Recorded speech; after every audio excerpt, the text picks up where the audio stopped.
Selamat pagi Thomasian, kelas 10 IPS. Bertemu lagi dalam video pembelajaran sejarah peminatan kelas 10 IPS, bab 1 manusia dan sejarah. Sebelumnya ada video berkaitan dengan bab 1, sub A, B, dan C, mengenai pengertian sejarah, lalu ada keterlibatan manusia dalam sejarah, dan mengenai konsep ruang dan waktu dalam sejarah. Sebelumnya ada evaluasi mengenai video pembelajaran. Baik, dicoba evaluasi dulu. Ada dua tugas ya. Yang pertama mengenai analisis pengertian sejarah dalam konsep ruang dan waktu. Yang perlu dievaluasi adalah kalian perlu membaca soal lebih dalam lagi. Yang ditanyakan adalah pengertian sejarah dalam konsep ruang dan waktu. Jadi bukan hanya pengertian sejarah secara pengertian saja, tetapi jika dikaitkan dengan konsep ruang dan waktu itu seperti apa artinya. Ketika sudah diartikan maknanya secara analisis, silakan diberi contoh yang mendukung. Nah, di video sebelumnya juga sudah dijelaskan mengenai apa sih yang dimaksud dengan konsep ruang dalam sejarah. Ada juga dijelaskan mengenai konsep waktu dalam sejarah. Khusus dalam konsep waktu, dijelaskan juga ada 4 hal yang terdapat di dalam konsep waktu dalam sejarah, yaitu perkembangan, kesinambungan, pengulangan, dan perubahan. Dari 4 hal konsep waktu tersebut, seyogyanya atau seharusnya kalian deskripsikan dan kalian beri contohnya. Namun di dalam hasil kerja yang sudah kalian upload, ternyata masih ada yang mengerjakan secara singkat, ya. Sehingga apa yang diharapkan untuk disampaikan oleh kalian belum sampai. Oke, padahal waktu yang diberikan untuk mengerjakan ini kurang lebih selama 3 jam pelajaran. Dirasa itu waktu yang cukup untuk mendeskripsikan panjang lebar.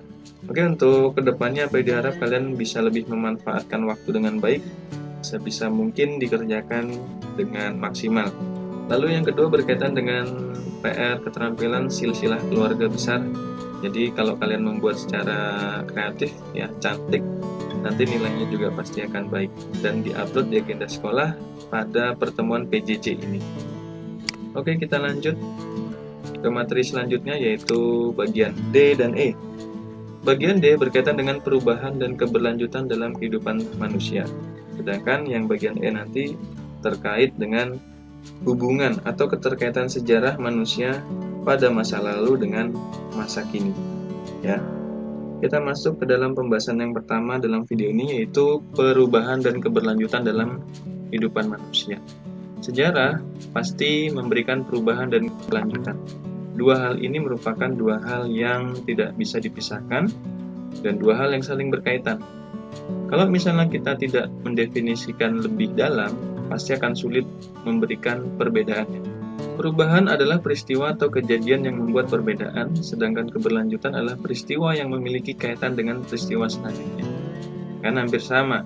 Periodisasi atau pewaktuan di dalam cerita-cerita sejarah merupakan penanda perubahan dan keberlanjutan peristiwa sejarah. Dalam kehidupan manusia, perubahan dan keberlanjutan ditandai dengan pertama, perubahan, yaitu ketidaksamaan suatu keadaan dengan keadaan lain dari waktu ke waktu. Jadi ada perubahan, misalnya dari yang kuno menjadi yang modern. Tetapi kalau keberlanjutan identik dengan waktu ke waktunya, perwujudan dari proses perkembangan kehidupan masyarakat yang terus berlanjut dan terus berlanjut. Sampai kapan? Ya sampai batas waktu yang tidak ditentukan, meskipun situasi dan kondisi berubah. Nah, faktor-faktor yang mempengaruhi adanya perubahan dan keberlanjutan dalam sejarah. Ada 3 faktor, ya. Yang pertama faktor internal, yaitu berasal dari dalam, dari masyarakat sendiri. Karena berasal dari dalam, maka faktor-faktor ini disebabkan oleh masyarakatnya. Misalnya, ada masyarakat yang melakukan dinamika yang melakukan aktivitas kehidupan sehari-hari. Ya, ketika orang tersebut membutuhkan sebuah perubahan, maka dia akan melakukan perubahan tersebut. Misalnya cara bercocok tanam atau cara pindah dari satu tempat ke tempat lainnya supaya cepat seperti apa. Maka dilakukan penemuan-penemuan. Ya. Misalnya yang tadinya berjalan kaki menggunakan kendaraan, ya kan? Dari kendaraan yang ditarik oleh manusia atau kendaraan yang ditarik oleh hewan, kemudian ditarik oleh mesin misalnya. Ada juga dinamika penduduk yang melakukan pertentangan atau masyarakat yang melakukan pertentangan. Pertentangan ini adalah kegiatan atau aktivitas manusia yang menolak adanya perubahan. Nah, ini sangat disayangkan.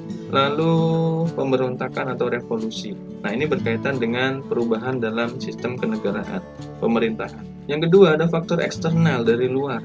Bisa misalnya dari lingkungan fisik, misalnya sumber daya alam yang tersedia, ini bisa membuat manusia melakukan perubahan dalam pola hidup.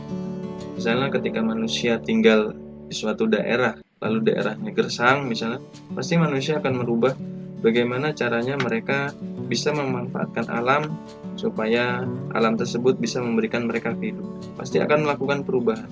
Lalu peperangan, dan juga ada pengaruh dari bangsa asing dalam contoh hal budaya. Ini bisa memberikan dampak terhadap perubahan suatu masyarakat. Faktor penghambat terjadinya perubahan dan keberlanjutan ada 5 yang bisa didefinisikan. Yang pertama mengenai perkembangan ilmu pengetahuan yang terhambat. Suatu bangsa pasti ada kemajuan dan juga ada kemunduran. Kemajuan-kemajuan suatu bangsa disebabkan oleh bangsanya itu sendiri. Apabila suatu bangsa tidak memiliki pemikiran-pemikiran yang maju, otomatis bangsa tersebut sulit untuk mengembangkan ilmu pengetahuan. Lalu ada sikap tradisional masyarakat. Ya, sikap-sikap ini bersifat kuno, tidak mau menerima kemajuan. Lalu ada kepentingan yang tertanam kuat. Kepentingan ini biasanya dimiliki oleh penguasa-penguasa, di mana penguasa-penguasa tersebut tidak mau menerima yang adanya perubahan. Hambatan ideologis bisa terkait juga dengan kepentingan ini. Karena ideologis atau ideologi yang biasanya digunakan oleh suatu negara untuk mengatur masyarakatnya dalam segala aspek kehidupan. Misalnya Pancagatra, adat kebiasaan ya, misalnya adat kebiasaan yang ini tradisional, kuno misalnya, yang tidak mau menerima kemajuan. Nah, itu yang sangat disayangkan, menjadi faktor penghambat. Lanjut, ada contoh misalnya ini suatu periodisasi manusia praaksara misalnya. Ada evolusi manusia menurut teori Darwin, manusia berevolusi dari primata lalu ke bentuk sudah menyerupai manusia masa kini, namun badannya masih bungkuk kan. Lalu berikutnya berjalan tegak, ya lalu lebih tinggi juga. Lalu kalau di sini ini mengikuti kehidupan sosial sekarang ya, bahwa masyarakat banyaknya duduk saja gitu. Itu secara keberlanjutan akan mengalami proses-proses seperti ini ya, terus menerus. Tetapi secara perubahan terjadi bentuk-bentuknya, baik itu bentuk badannya ya kan, ataupun bentuk aktivitas yang dilakukan. Misalnya di sini kalau dilihat lebih dalam, manusianya menggunakan batu, lalu batunya kemudian lebih tajam, lalu kemudian menggunakan kayu. Di sini kalau dilihat lagi ada tombaknya, lalu kemudian menggunakan kayu, di ujung kayunya bukan tombak lagi melainkan ada garpunya yang lebih bergerigi.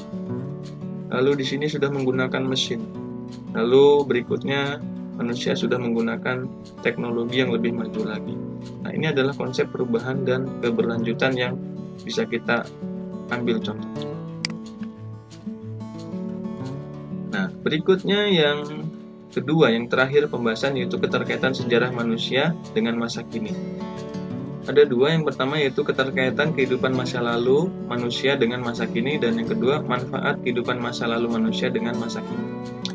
Kita lihat yang pertama langsung, keterkaitan kehidupan masa lalu manusia dengan masa kini.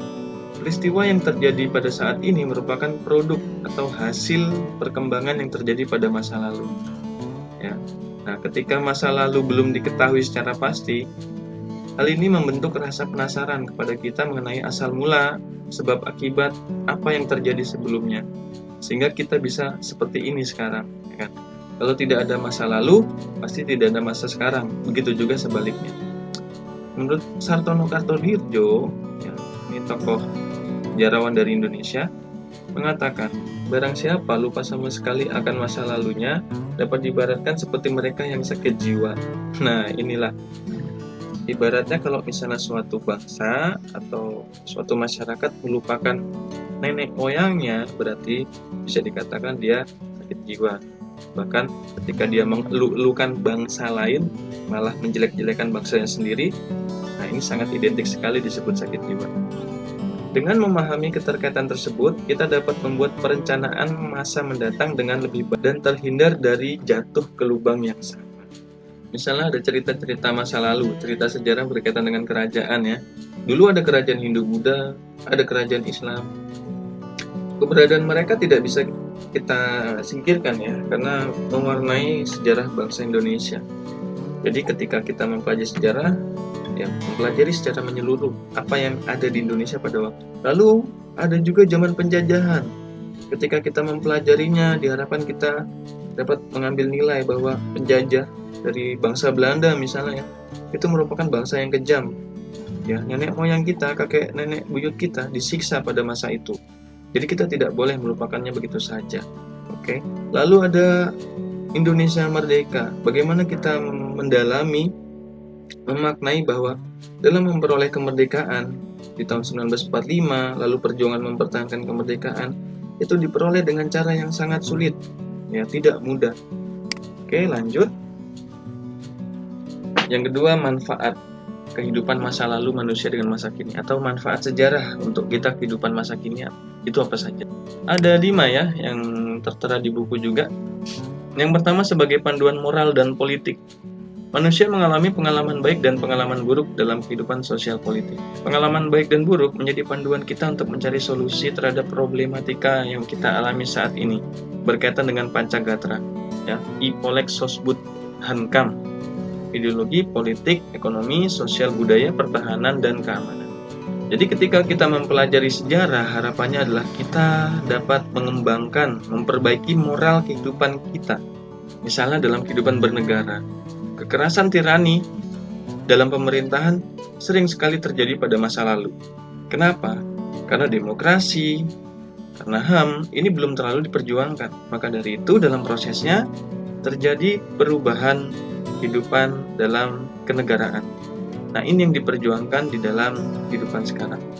Ketika kita mempelajari sejarah, kita mengetahui kalau ada tindakan-tindakan yang buruk seperti tirani atau kekerasan atau penghalangan demokrasi, ini tidak boleh diterapkan lagi di kehidupan kita saat ini. Kebijakan-kebijakan juga. Ketika kita mempelajari mengenai kebijakan pemerintahan pada masa sebelumnya, kita dapat melihat apakah kebijakan tersebut ini baik atau buruk, atau bahkan menyengsarakan masyarakat. Nah, maka dari itu ketika kita mempelajari sejarah, kita dapat memutuskan, kita dapat menentukan bagaimana pemerintahan di sekitar kita ke depan. Hal-hal tersebut kita ambil yang perlu dipertahankan saja, lalu membuang apa yang tidak perlu. Tujuannya adalah untuk membentuk kehidupan moral politik yang lebih stabil. Ya, dari zamannya Soekarno, Soeharto, B.J. Habibie, Gus Dur, Megawati, SBY sampai Pak Jokowi, terjadi perubahan-perubahan terkait dengan kehidupan moral dan politik suatu masyarakat. Yang kedua, mengenai sarana mengenal lebih dekat bangsa sendiri dan bangsa-bangsa lain. Ada pepatah mengatakan, kacang lupa akan kulitnya. Nah, hal ini merupakan hal yang sangat tidak boleh dilakukan oleh bangsa kita, oleh masyarakat kita. Maka dari itu, kita perlu menggali lebih dalam lagi siapa kita, di mana kita berada, asal-usul kita berdiri di sini dari mana, ya, supaya kedepannya kita bisa menghargai dan pastinya akan memberikan manfaat yang baik bagi bangsa kita ke depannya. Problematika masyarakat di era global saat ini adalah pengaruh dari bangsa-bangsa asing. Ya, bangsa-bangsa asing ini yang sangat ditakutkan adalah pengaruh-pengaruh negatif yang tidak sesuai dengan kepribadian bangsa Indonesia. Harapannya adalah kita bisa mengenal bangsa sendiri, bangsa Indonesia. Nah, poin tambahannya adalah kita mengenal bangsa lain. Tujuannya kita mengenal bangsa lain pertama bukan untuk menerapkan semua hal-hal yang ada di bangsa lain tersebut ya, melainkan hal-hal positif, hal-hal baik yang bisa membuat negara kita menjadi lebih maju, lebih baik dengan seperti negara atau bangsa lain tersebut. Secara subjektif perlu kita mencontoh para pendiri suatu bangsa, baik itu di Indonesia maupun di luar negeri. Misalnya ada tokoh-tokoh pahlawan, Soekarno, Cokroaminoto, Samratulangi, Istana Mata Tiahau ataupun Igusti Ngurah Rai, tokoh pahlawan yang memperjuangkan kemerdekaan tanpa rasa takut, ya mereka menjunjung tinggi yang namanya bangsa Indonesia. Kalau misalnya dari luar negeri, banyak sekali yang bisa kita contoh. Misalnya ada Mahatma Gandhi, ada Mother Teresa, ada juga tokoh-tokoh dalam bidang sains, ya penemu-penemu. Itu dapat kita tiru, dapat kita jadikan teladan dalam kehidupan kita sehari-hari. Oke. Yang ketiga berkaitan dengan memperkokoh identitas bangsa. Suatu bangsa memiliki sejarah yang panjang dan tidak dadakan, ya. Untuk menjadi bangsa yang kokoh, kita perlu mengalami proses-proses yang rumit. Tidak ada suatu hal yang instan, semuanya pasti mengalami proses.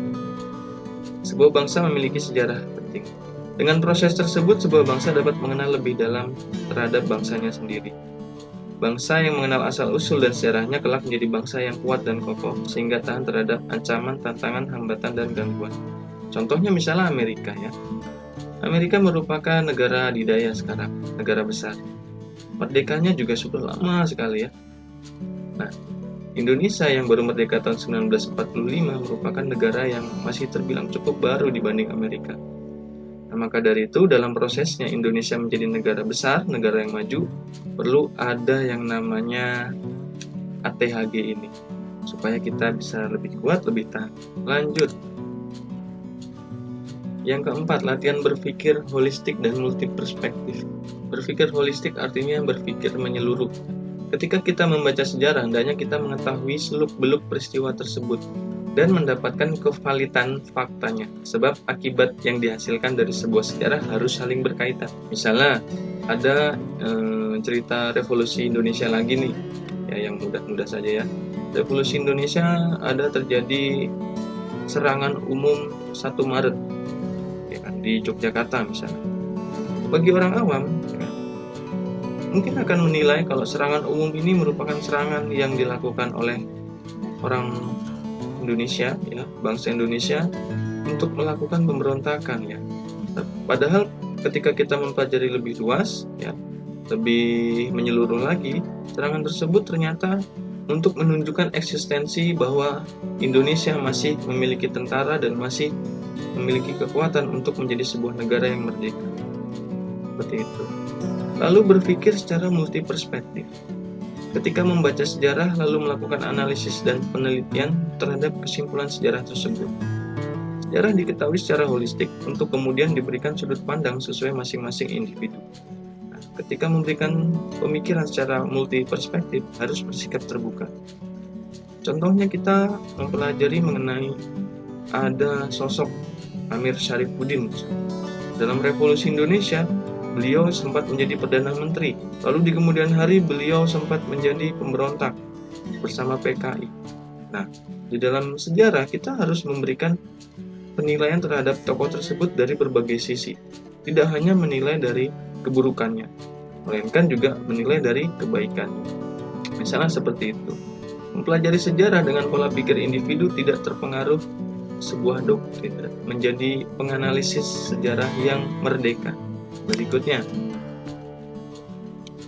yang terakhir, melatih berpikir diakronik dan sinkronik. Berpikir secara diakronik artinya adalah berpikir secara memanjang dalam waktu. Sedangkan berpikir secara sinkronik artinya berpikir melebar di dalam ruang. Berpikir diakronik ini lebih identik dengan pelajaran sejarah, cerita-cerita sejarah.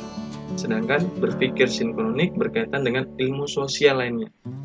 Namun meskipun begitu, sejarah harus juga dikaitkan secara diakronik dan juga secara sinkronik. Apabila digabungkan dalam mempelajari sejarah, kita dapat menggambarkan sebuah diorama sebuah masa ataupun suatu peristiwa pada masa lalu dengan lebih baik lagi. Misalnya di sini ada pembabakan mengenai perkembangan arsitektur yang ada di dunia. Secara diakronik kita akan melihat ada periodisasi waktu. Ya, periodisasi waktu ini misalnya 10.000 sebelum Masehi, ini juga masih sama, lalu 8.000 tahun sebelum Masehi, lalu semakin mengecil, ya, sampai ke di sini ada sudah masuk Masehi, sampai kehidupan di abad yang sudah maju, misalnya abad 17 sampai abad 19. Nah, secara diakronik kita mempelajari proses-proses ini ya. Nah, tetapi kalau secara sinkronik kita akan mempelajari detailnya lebih lanjut. Misalnya di bidang sosial masyarakatnya seperti apa sih pada masa pembangunan di tahun 10.000 sebelum Masehi. Ya, pekerjaan masyarakatnya apa? Pemerintahannya seperti apa? Kan? Perekonominya seperti apa kok bisa membangun bangunan seperti ini? Nah, itu berpikir secara sinkron. Oke, tetapi dalam sejarah tadi ya, diakronik dan sinkronik harus dapat dan tetap diselaraskan atau digabung. Oke, untuk pembahasan bagian D dan E baik dirasa cukup. Berikutnya adalah evaluasi. Ada 2 soal ya, ini yang dikerjakan pada hari ini. Yang pertama adalah menganalisis pendapat secara esai, mendeskripsikan lah istilah lainnya. Kedua gambar tersebut dideskripsikan berdasarkan konsep perubahan dan keberlanjutan dalam cerita sejarah. Mengapa? Lalu apa bentuk perubahan dan keberlanjutan yang terlihat dalam gambar tersebut? Ya, dideskripsikan. Lalu yang kedua, deskripsikan 10 manfaat kehidupan masa lalu atau sejarah bagi kehidupanmu pada sekarang ini. Kalau tadi ada 5 manfaat ya, kalian bisa tulis lagi, tetapi dideskripsikan. Nah, tinggal kalian cari 5 lagi itu. Oke, silahkan dikerjakan di buku tulis secara manual. Setelah selesai difoto lalu diupload ke agenda sekolah. Pengumpulannya sesuai dengan waktu PJJ. Oke ya. Kalau misalnya lebih dari 1 lembar, silahkan di fotonya ya 2 lembar atau 3 lembar yang dikirim. Oke, begitu untuk tugas hari ini. Lalu untuk PR minggu depan ya, ada 2 juga. Karena ada 2 KD. Keterampilan ya, membuat esai mengenai konsep keberlanjutan dan perubahan dalam peristiwa sejarah di hidup kamu sejak lahir sampai saat ini. Oke, jadi misalnya kamu lahir tahun berapa, masuk sekolah seperti apa, tahun berapa, di mana, ada perubahan-perubahan apa yang terjadi dalam hidupmu, kamu bisa deskripsikan di dalam konsep perubahan dan keberlanjutan tersebut. Nah, kalau keberlanjutan tadi kan bisa berkaitan dengan waktu ya, berkaitan dengan periodisasi waktu. Silakan dibuat periodisasinya. Ya, tinggalnya di mana dari tahun ini ke tahun ini. Misalnya kalau satu tempat ya tetap ditulis misalnya. Oke. Lalu yang kedua, membuat esai mengenai konsep keterkaitan, mengacu pada 2 contoh peristiwa sejarah Indonesia yang terjadi antara tahun 1945 sampai 1949. Nah, ini berkaitan dengan revolusi kemerdekaan Indonesia. Berikan pula contoh peristiwa yang terkait, dilengkapi penjelasan sebab akibat serta dampak bagi kehidupan masyarakat sekitarnya. Nah, ini berpikir secara diakronik dan sinkronik. Ada keterkaitan. Contoh misalnya peristiwa yang pertama yaitu mengenai agresi militer Belanda yang pertama di tahun 1947 di bulan Juli. Nah, ada peristiwa yang selanjutnya terjadi menyusul agresi militer satu tersebut, yaitu ada perundingan. Misalnya adalah perundingan Renville. Nah, di dalam perundingan Renville terjadi keterkaitan bahwasanya tindakan-tindakan yang dilakukan Belanda itu kejam. Nah, lalu pemerintah melakukan diplomasi lagi dengan Belanda yang bertujuan untuk memperbaiki ataupun yang bertujuan untuk diakuinya kedaulatan atau kemerdekaan Indonesia oleh Belanda. Misalnya seperti itu. Ya. Ada sebab akibatnya. Nah, dampaknya bagi masyarakat apa? Misalnya secara agresi militer, dampak bagi masyarakat adalah korban jiwa, korban materi, banyak rumah rusak. Nah, lalu dalam perjanjian Renville misalnya, perundingan Renville terjadi menyempitnya wilayah Indonesia yang diakui oleh Belanda. Nah, misalnya seperti itu ya.